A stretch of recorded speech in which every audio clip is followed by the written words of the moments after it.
The massive library of Zephyrian Military Academy floated in the darkness of space, its crystal walls glowing softly as three young aliens hunched over a study terminal.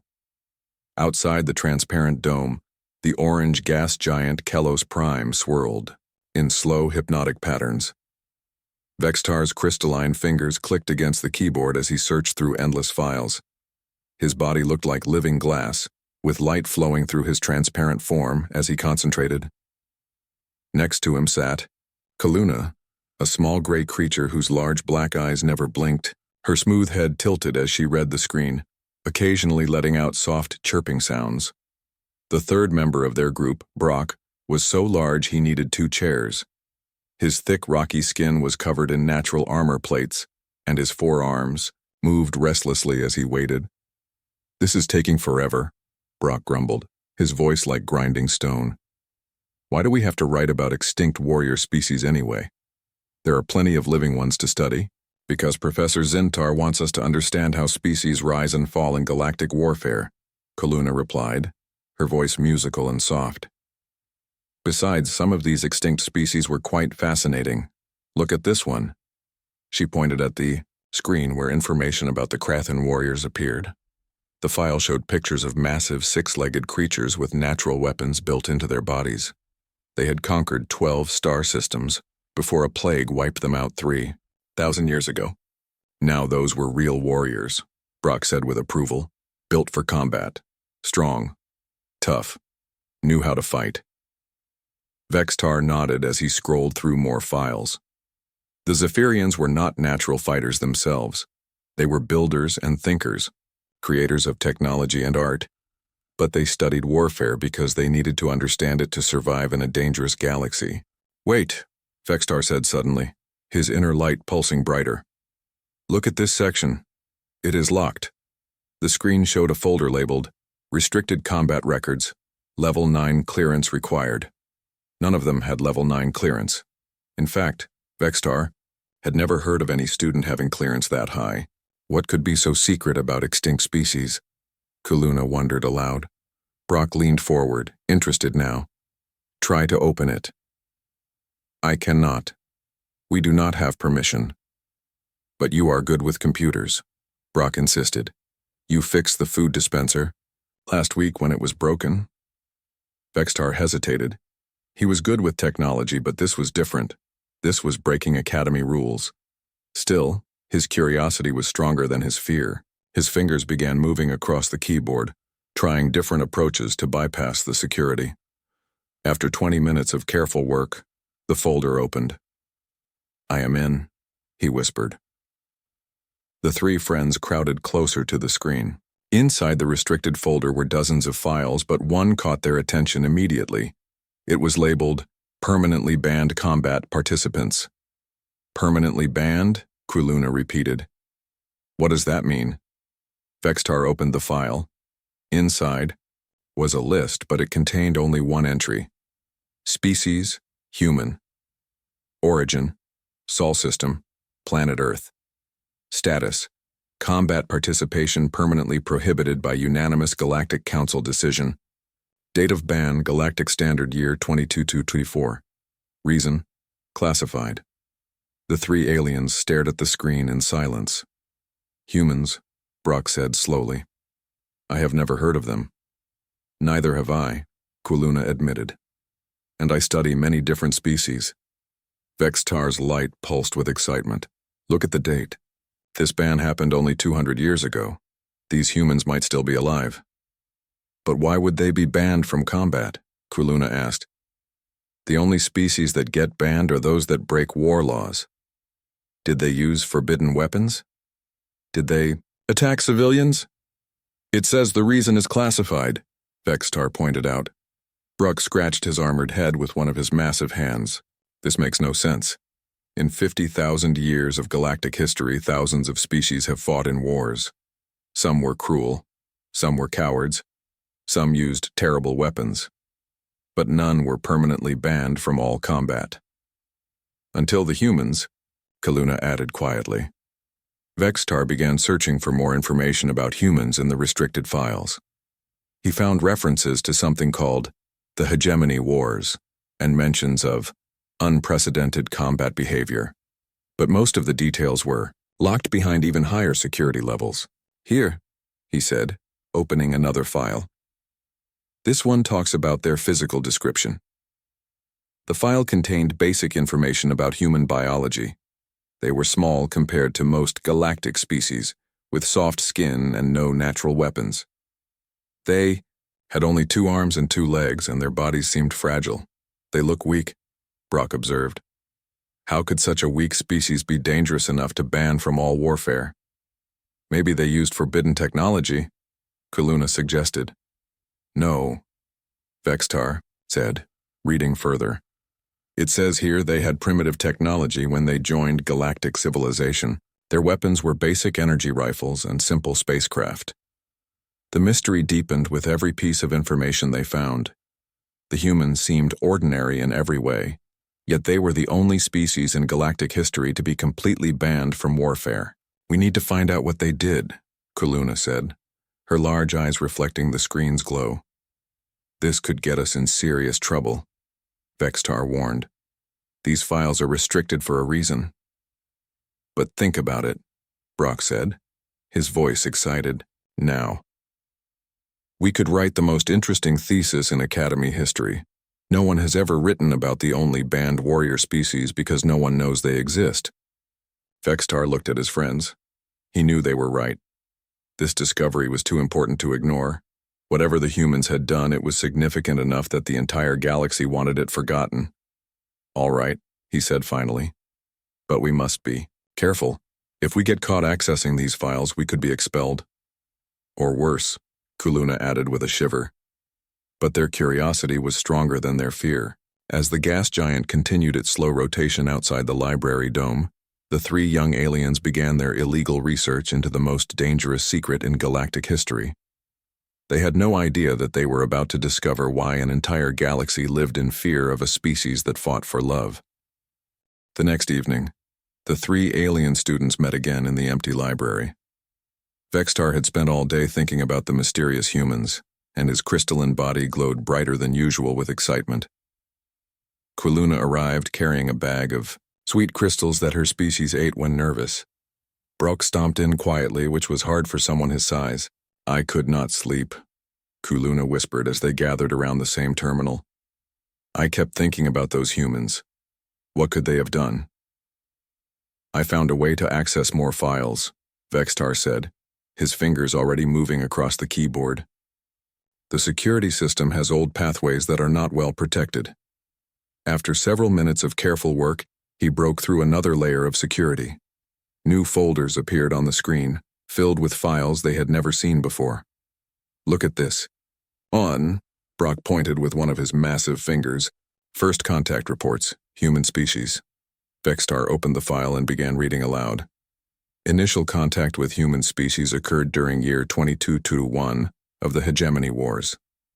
Human exploration vessel, Terra Nova, encountered Galactic Alliance patrol near the edge of their star system. The Hegemony Wars, Kuluna said thoughtfully. I remember studying those. The Hegemony Empire had conquered half the galaxy before the Alliance finally stopped them.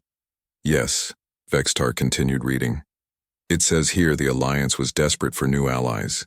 They had been fighting the Hegemony for over 50 years and were losing badly. The file contained detailed reports about the first meetings with humans. The Alliance had sent their best diplomats to Earth to convince the humans to join the war effort. What they found was a small blue planet with a single intelligent species that had not yet developed faster than light travel. Captain Jake Morrison, Vextar read from the contact report. Leader of human exploration vessel, age 34 years, former military officer, described as enthusiastic but naive about galactic warfare. The report went on to describe the other humans who volunteered to fight. There was Lisa Chen, a pilot who flew atmospheric aircraft on Earth. Bobby Martinez, an engineer who worked on mining equipment. Amy Thompson, a medical worker who treated injured humans. They sound so ordinary, Kuluna observed. Just normal people doing normal jobs. That is what the Alliance thought too, Vextar said, scrolling down to read the military assessment. Listen to this. Admiral Zexkoth of the Centauri Defense Fleet wrote, Humans appear brave and willing to help, but they lack the natural advantages of proper warrior species. They have no thick skin, no natural weapons, no enhanced strength. They may be useful in support roles. Brock snorted with amusement. Support roles, they thought humans were too weak to fight. The files showed that the Alliance military leaders had been polite but dismissive of human capabilities. They assigned the human volunteers to safe jobs far from combat zones. Captain Morrison was given command of a small transport ship. Lisa, Chen was told to fly supply runs between safe planets. Bobby Martinez was assigned to maintain equipment at rear bases. Amy Thompson was sent to treat wounded alien soldiers at medical stations. The Alliance did not want humans to get hurt, Vextar explained as he read through more reports. They felt responsible for protecting this new, weak species. How wrong they were, Kuluna said quietly. The files contained communication records between Alliance commanders discussing the humans. Most of the messages were routine reports about supply deliveries and equipment repairs. The human volunteers seemed to be doing exactly what was expected of them. Then Vextar found something interesting. Look at this message, he said, pointing at the screen. It is from Admiral Zexkoth to the High Command, dated 3 months after the humans joined the Alliance. He read the message aloud. Request immediate consultation regarding human combat. Protocols. Initial assessments may have been incorrect. Situation has evolved beyond predicted parameters. Human behavior in crisis situations requires reevaluation. What does that mean? Brock asked. I do not know, Vextar admitted. But look at the date. This was sent right after something called the Epsilon Station incident. Kuluna leaned forward. Can you find files about that incident? Vextar searched through the folders until he found a section labeled Battle Reports Epsilon Station. But when he tried to open it, the screen flashed red. Access denied. Supreme War Council clearance required. Supreme War Council, Brock repeated. That is the highest military authority in the galaxy. Why would they restrict information about one battle? Maybe that is where everything changed, Kuluna suggested. Maybe that is when the humans did whatever got them banned. Vextar tried different approaches to access the battle reports, but the security was too strong. However, he did find some personal messages between Alliance officers that were not as well protected. Here is something, he said, opening a communication between 2 Centauri officers. Lieutenant Kexvor wrote to his mate, You will not believe what I saw today. The human transport pilot, Chen, flew through an asteroid field during a hegemony attack. No sane pilot would attempt such a thing. But she was not trying to escape. She was going back to rescue stranded soldiers. Going back?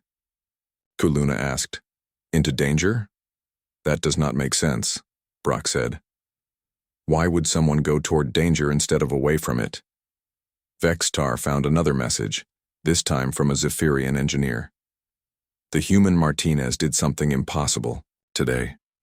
He modified mining lasers to work as weapons. The math should not work, but somehow it does. These humans think differently than we do. The personal messages painted a picture very different from the official reports. Individual Alliance soldiers were starting to notice that their human allies behaved strangely in dangerous situations. Look, at this one, Vextar said, finding a message from a medical officer. Dr. Rintal wrote, The human medic Thompson stayed at her post during the enemy bombardment. When I ordered her to evacuate, she refused. She said she could not leave her patients.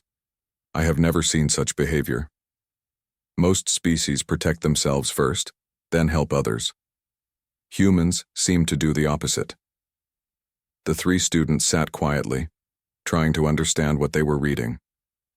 They helped others before helping themselves, Kuluna said slowly. That is unusual. Unusual enough to get banned from warfare, Brock added. Vextar continued searching through the files. The personal messages showed a pattern. At first, Alliance soldiers thought the humans were just being foolish. But as time went on, more and more reports described humans doing impossible things to save their alien allies. There is another coded message here from Admiral Zexkoth, Vexatar said. It is addressed to the entire Alliance High Command. He opened the message and read, "Human integration has produced unexpected results. Request emergency meeting to discuss new combat doctrines. Traditional warfare assumptions may no longer apply. Strongly advise immediate review of human participation before situation escalates further." "Before situation escalates," Kuluna repeated. "What situation?"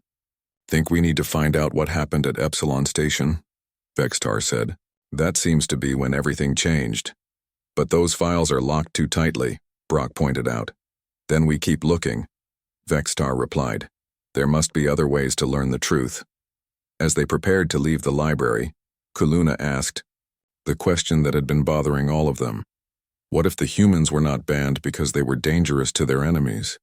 What if they were banned because they were dangerous to their friends? The three aliens looked at each other in the dim light of the library dome. Outside, the gas giant continued its slow rotation, indifferent to their growing understanding that they had stumbled onto the most carefully hidden secret in galactic history. For 3 days, Vextar worked on breaking through the security around the Epsilon Station files. His crystalline fingers moved constantly across the keyboard, trying every trick he knew. Kuluna brought him food crystals while Brock kept watch, for professors or security guards. Finally, late on the third night, Vextar's body flashed bright with success. "I am in," he whispered. The Epsilon Station battle report opened on their screen. What they read made all three of them sit in stunned silence. Epsilon Station was a massive supply hub that floated in space between 3 star systems. It was where the Alliance stored weapons, food, medical supplies, and fuel for their war against the hegemony. Thousands of Alliance soldiers lived and worked there. The hegemony attacked without warning. Vextar read from the report. Their fleet appeared suddenly and surrounded the station. Alliance defenses were overwhelmed within the first hour. The report explained that Epsilon Station's shields had failed, and enemy soldiers were boarding the station. The Alliance commander ordered all non-essential personnel to evacuate immediately. Captain Jake Morrison was assigned to evacuation duty. Vextar continued. His transport ship, Terra Nova, was supposed to carry civilian workers to safety. But he did not follow orders, Kuluna guessed. No, he did not. Vextar scrolled down to find the interesting part. Listen to this. Morrison loaded his ship with civilians and headed for the safe zone as ordered. But when he reached the jump point, he turned around. Turned around? Brock asked. Why would he go back toward the battle? The report contained communications between Morrison and Alliance Command. Admiral Zexkoth had contacted Morrison directly, ordering him to continue to safety. Vexitar read Morrison's response aloud. Admiral, there are still people trapped in Section 7. The medical bay is cut off and under attack. I cannot leave them. But that was not his mission, Kuluna said. His mission was to evacuate the civilians he already had. Alliance Command told him the same thing, Vextar said, finding the Admiral's reply. Admiral Zexkoth ordered Morrison to complete his evacuation mission. He said rescue teams would be sent for the trapped personnel when possible. What did Morrison do? He ignored the order. Morrison told his crew they were going back. But here's the strange part. The report says his entire crew volunteered to help, even though it meant certain death. The battle report described what happened, next in detail that amazed the 3 students. Lisa Chen, the human pilot, had flown their transport ship through an active battle zone. Enemy fighters were shooting at them. Explosion debris was flying everywhere, and the station's structure was collapsing. It says here that Chen flew through the station's asteroid mining field, Vextar read with disbelief. The asteroids were moving and spinning because of the explosions. Alliance pilots trained for years to navigate that field safely, and she did it during a battle. How is that possible? Brock wondered. The report says she was singing while she flew, Kuluna added, reading over Vextar's shoulder. Who sings? During a life-threatening situation? But Chen's flying was only the beginning.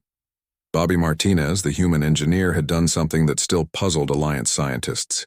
He had taken the mining lasers from their transport ship and somehow turned them into weapons. The Alliance engineers studied his modifications for months afterward, Vextar read. They could not understand how he made civilian mining equipment powerful enough to cut through hegemony battle armor. Maybe humans understand technology differently than we do, Kuluna suggested. The most detailed part of the report was about Amy Thompson, the human medic. When Morrison's crew reached the trapped medical bay, they found it under attack by hegemony soldiers. The alien medical staff had already been killed or captured. Thompson was supposed to stay with the ship while the others rescued any survivors. Vextar read. But when they got to the medical bay, she saw wounded Alliance soldiers still alive inside. What did she do? She grabbed a plasma rifle and went in alone. The three students stared at the screen. This made no sense according to everything they knew about normal behavior. A medic, Brock said slowly. A person whose job is to heal, not fight. But she fought anyway. Kuluna whispered. The battle report described Thompson's actions in amazed detail. She had held the medical bay for 6 hours against repeated hegemony attacks. During that time, she had treated wounded Alliance soldiers while also fighting off enemy troops. The report says she was wounded 3 times but kept fighting, Vextar read. When Alliance reinforcements finally reached her, they found 12 Alliance soldiers alive who would have died without her help. What did they ask her afterward? Kuluna wanted to know. Vextar found the interview section. Admiral Zexkoth asked Thompson why she risked her life for soldiers she barely knew. Her answer was, "They were my patients. I could not leave my patients." Her patients, Brock repeated. She felt responsible for them. But they were not even her own species, Kuluna pointed out. The report continued with Admiral Zexkoth's analysis of the rescue mission. He wrote that Morrison's team had saved 43 Alliance personnel who would otherwise have died, but he was deeply troubled by their methods. The Admiral wrote that human behavior during crisis situations does not match any known psychological patterns, Vextar read. He says most species have strong self-preservation instincts that prevent them from taking unnecessary risks. But humans seem to ignore those instincts when others need help, Kuluna finished. The report included medical scans of the human crew after their rescue mission. Thompson had injuries that should have made fighting impossible, but she had continued anyway. Chen had stress levels that should have caused mental breakdown, but she had kept flying perfectly. Martinez had been exposed to dangerous radiation while modifying the ship's weapons, but he had finished the job. Look at this note from the Alliance medical team, Vextar said, pointing to a section at the bottom of the report. Dr. Veltar wrote, human pain tolerance appears to be connected to their emotional state. When protecting others, they seem able to ignore injuries that would incapacitate most species. They become stronger when helping others? Brock asked. That makes no biological sense. The final part of the Epsilon Station report was Admiral Zexkoth's recommendation to Alliance. High Command. His words were carefully chosen, but the 3 students could sense his worry. Human combat behavior requires immediate study and evaluation. Vextar read the Admiral's conclusion aloud. Their willingness to sacrifice themselves for others, while admirable, creates tactical complications that current military doctrine does not address. Recommend establishing new protocols for human integration before widespread deployment. But they did not stop human deployment, Kuluna observed. The ban came later. Something else must have happened, Brock agreed. Something worse than Epsilon Station. Vextar searched through more files and found references to other battles where humans had fought. Each report told similar stories.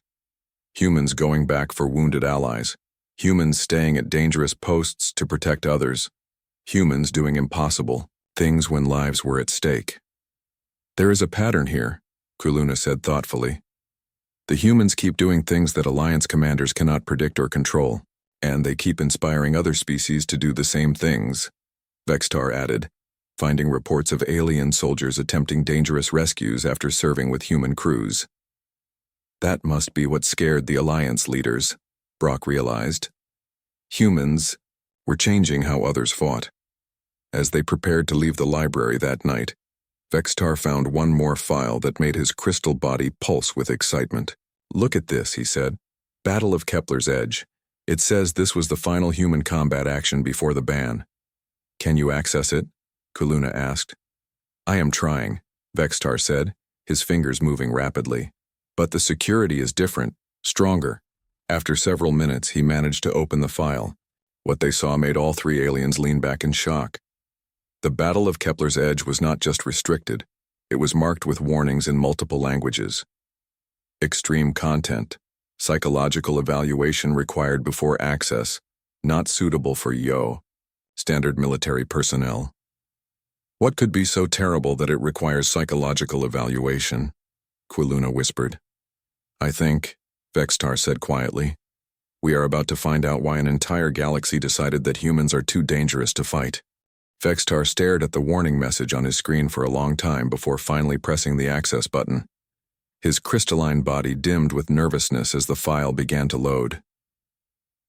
Maybe we should not read this, Kuluna whispered.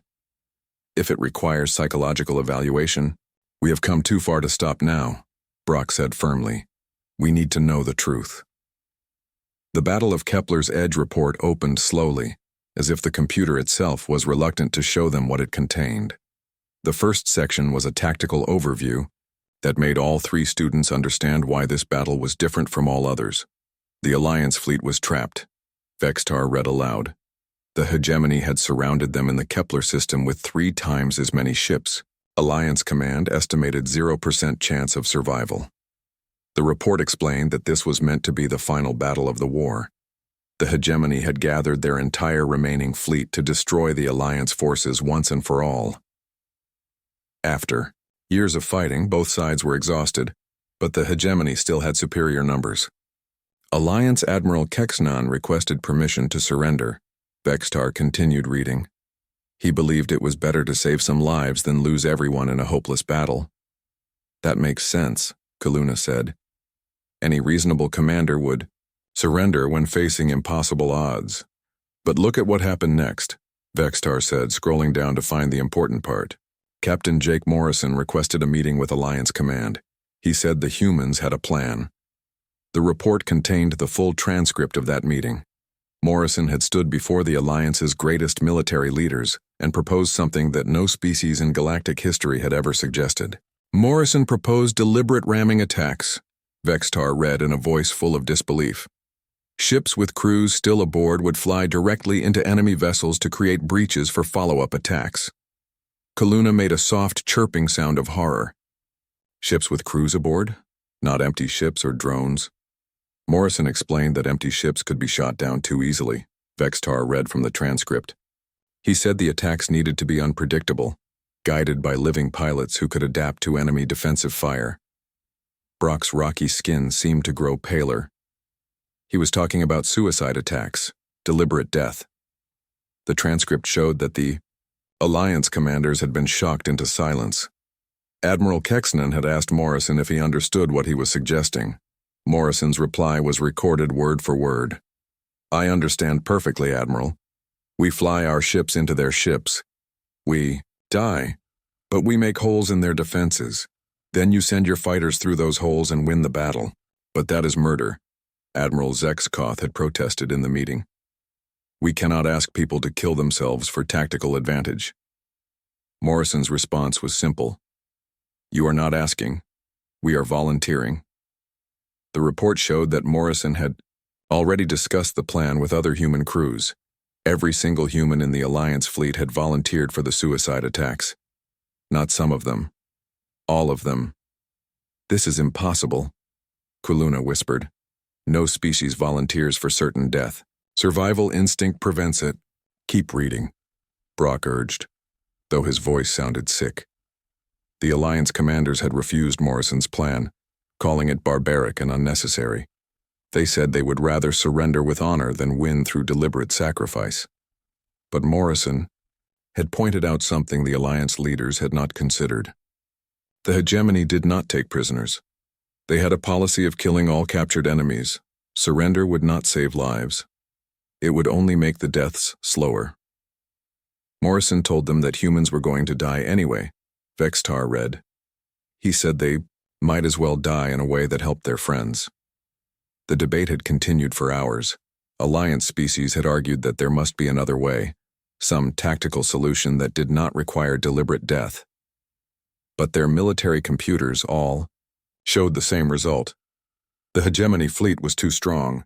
The Alliance could not win through normal combat. Finally, Admiral Kexnan had agreed to let the humans try their plan. But he had made one condition. Only volunteers could participate, and any human who wanted to withdraw could do so without shame. Not a single human withdrew, Vextar read. Every human pilot, engineer, and crew member insisted on joining the attack. The report included personal messages that humans had recorded before the battle. Lisa Chen had made a video message for her family on Earth. She was smiling as she talked about how proud she was to help her alien friends. Chen said she was not scared, Vextar read from her message. She said dying for others was the most important thing a person could do. Bobby Martinez had recorded a message explaining his ship modifications. He had figured out how to make their engines explode with maximum force on impact. His voice in the recording was excited, as if he was proud of his engineering work. Martinez was happy about designing better ways to die, Quiluna said with confusion. How can someone be happy about that? Amy Thompson's message was the strangest of all. She had volunteered to be in the first wave of attacks, even though medics were usually kept safe. Her message explained that she wanted to protect the other humans by making sure the enemy ships were damaged before her friends attacked. She wanted to die first to keep others safer, Brock said slowly. A medic whose job was healing wanted to die first. The battle report described what happened when the attack began. 20 human ships had formed the first wave. Morrison led them personally, flying straight toward the largest hegemony battleship. The report says the humans were singing as they flew to their deaths, Vextar read. Alliance sensors picked up their communications. They were singing old Earth songs about friendship and home. Singing, Quiluna repeated. They were happy. The hegemony fleet had not expected suicide attacks. Their defensive systems were designed to stop ships that were trying to survive, not ships that wanted to crash. The human vessels punched through enemy shields and armor, creating massive explosions. Morrison's ship destroyed the hegemony flagship, Vextar read. Chen's ship took out their command center. Martinez's modified engines caused chain reactions that disabled 3 more ships.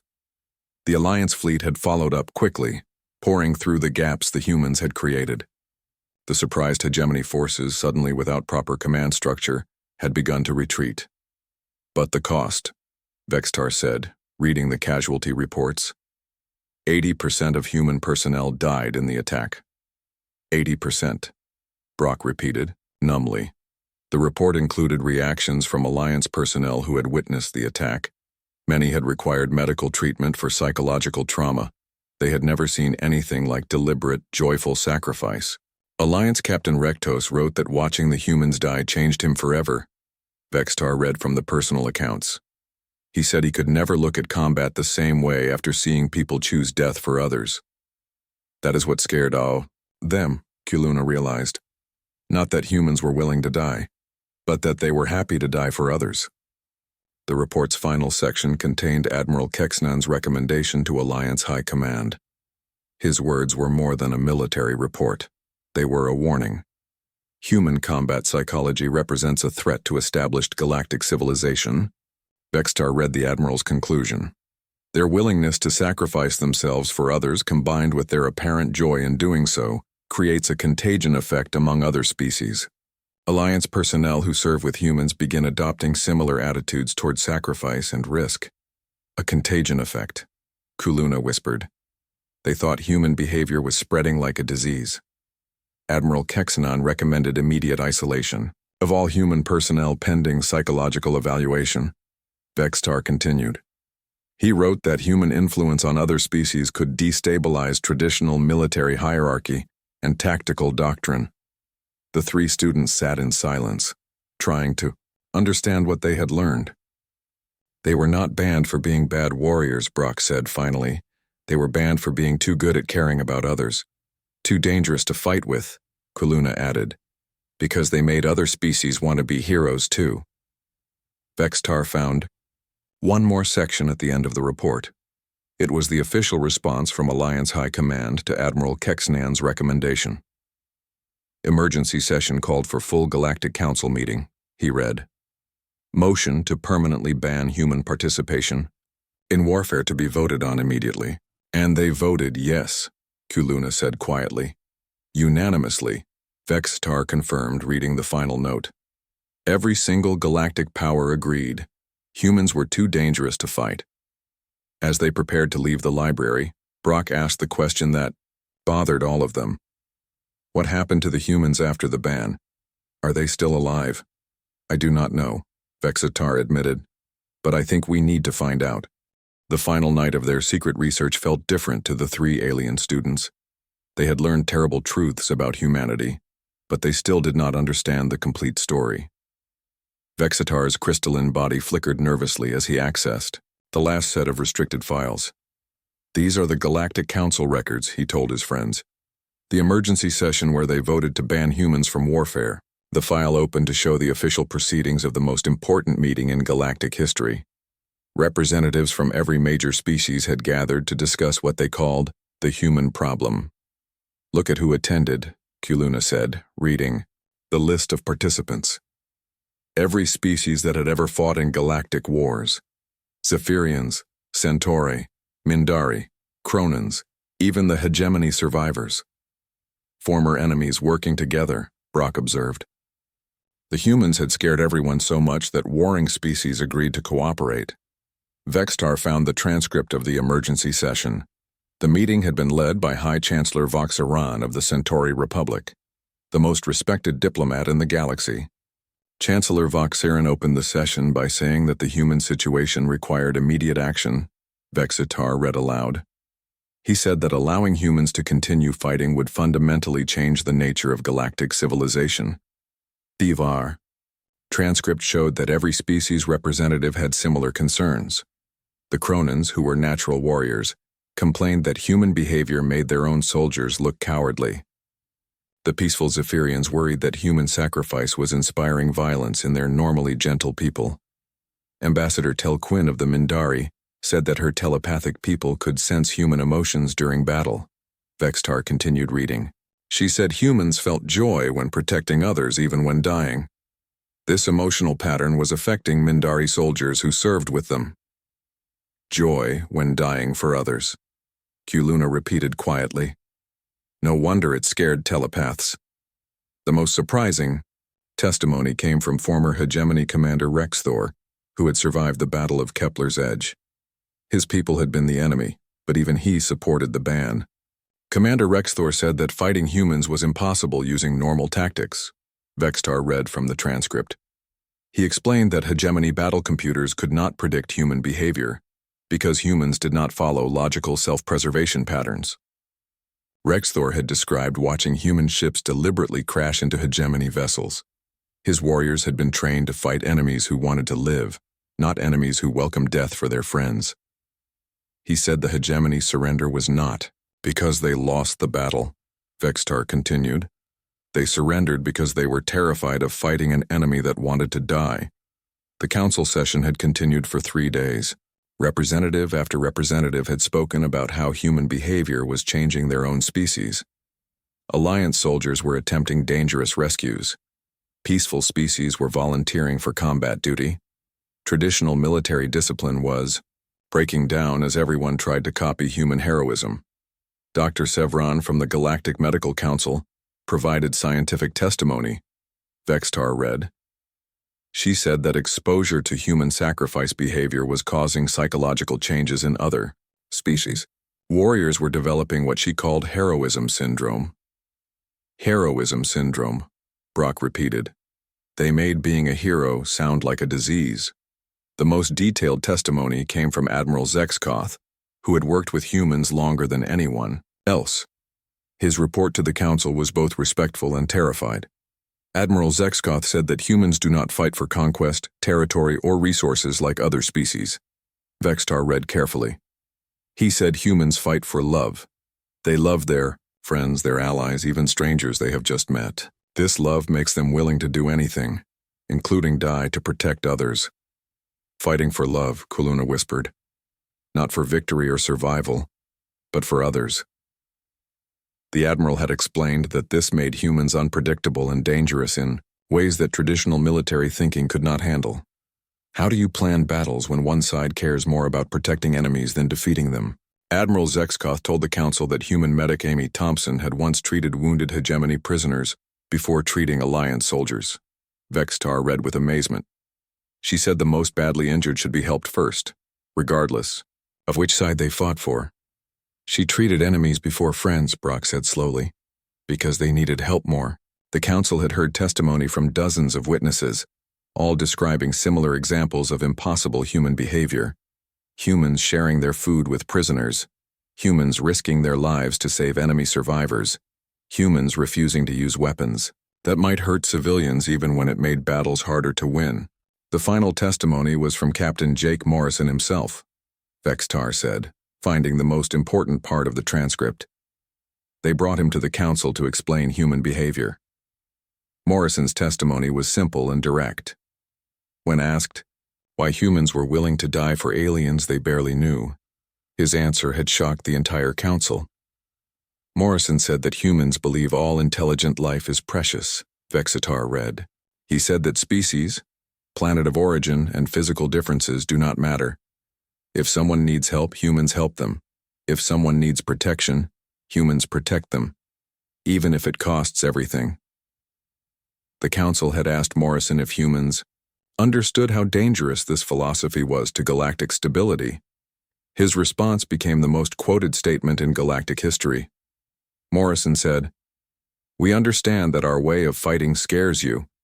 We know we are different, but we cannot change what we are. Humans fight for love, not for war. If that makes us too dangerous to fight alongside you, then we accept your decision."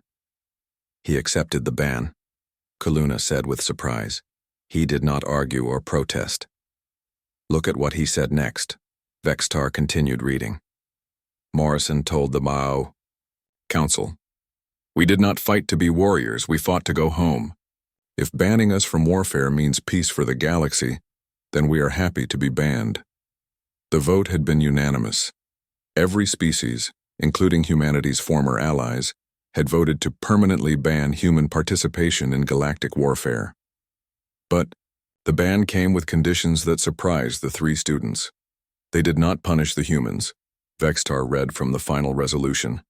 Instead, the council voted to place Earth under protective isolation. No species is allowed to contact humans without council permission. No human ships are allowed to leave their star system. Protective isolation, Kuluna said thoughtfully. They imprisoned humans in their own solar system.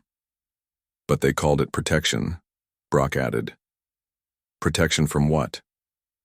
Vextar found the answer in the council's official statement. The galaxy had decided that humans were too pure, too good, too willing to sacrifice for others. Contact with the wider galaxy would only cause humans suffering, because their nature would always put them in danger, trying to help others.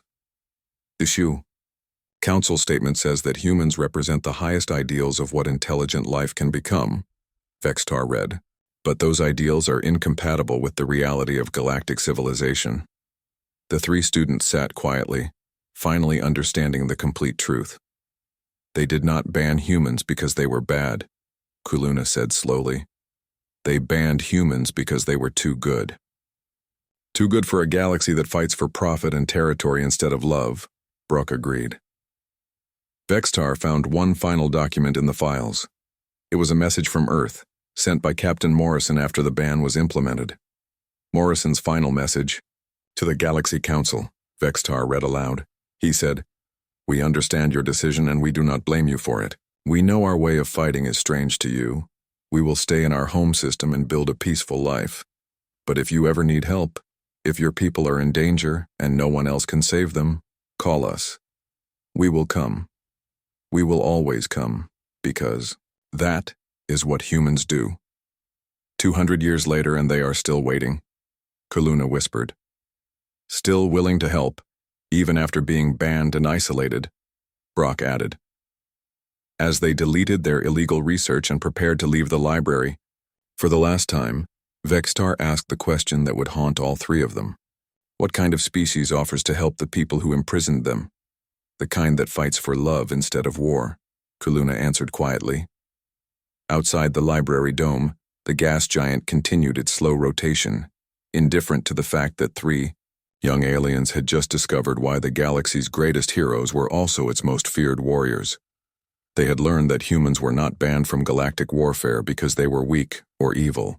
They were banned because they were too willing to die for others, too eager to sacrifice themselves for strangers, too dangerous in their love for all living things.